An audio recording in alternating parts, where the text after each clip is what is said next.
Thanks a lot, guys. So as the city continues to grow, many of the surrounding neighborhoods that are home to certain ethnic groups are feeling threatened. Developers are buying property, flipping housing units, and raising living costs, many asking residents to leave their homes, their lifelong homes.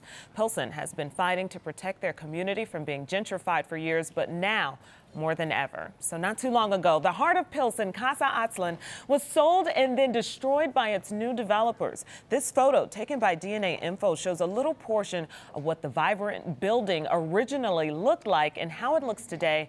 The heartbeat the people once marched to is now gone, but the fighting spirit, it's still alive. Take a look.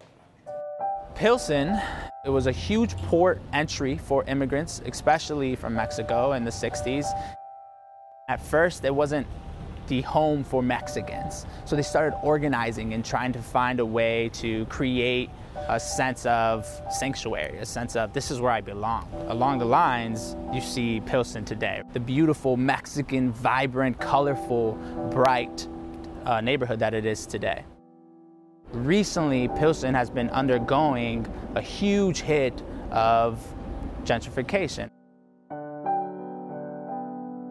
Casa Atzlan was our sanctuary. It was our community organization. It was everything for us. Inside was the story of the Mexican people, right? In Pilsen and also just in general. And that's gone, or at least the paintings are. Part of me as a street artist, as an artist that puts up work in the street, it's part of the game to me. You know, I can't control who's going to deface my murals. At the same time, the murals that were on Casa Atzlan and a lot of the murals in Pilsen are cultural murals that represent the history of not only the culture of the people there, but the neighborhood. So murals like that, I feel like need to be restored and taken care of a little bit better in Chicago.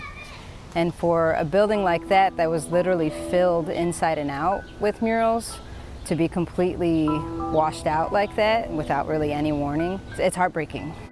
With the neighborhood going through gentrification, for it to be wiped out like that, it's just another reminder of how easy it is to kind of push people out of the area. A lot of the people in the neighborhood that are immigrants or that have come here from other places really relied on what that building provided. The murals kind of symbolized home to them.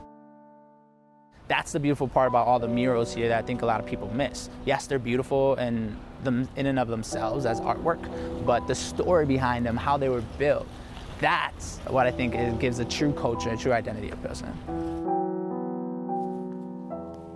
So as you can see, this really means a lot to the people living in that neighborhood. Now, obviously, the developer coming in, they said they have met with the residents to hear their side, and they talked about bringing back some of the artwork and trying to bring back some of the things, the murals that mean so much to the people, but they haven't put anything on paper. So, you know, It's still up in arms. The Pilsen Alliance said that the cost of living has actually doubled and that 5,000 residents have been evicted. So yeah, so the number real. that we have is that they're saying as a total, 10,000 have actually moved out just because rent is getting higher. You know, they're putting higher priced housing in that neighborhood, and obviously the big deal is that the people feel like they're losing their culture. They feel like they're losing their history. Pilsen too. Like it really means a lot to them in their heart. And they don't want to see it. And it's not just Pilsen. It's happening in several other neighborhoods in Chicago. I know specifically on the south side when we're talking about Bronzeville and Kenwood and North Kenwood. So something to think about.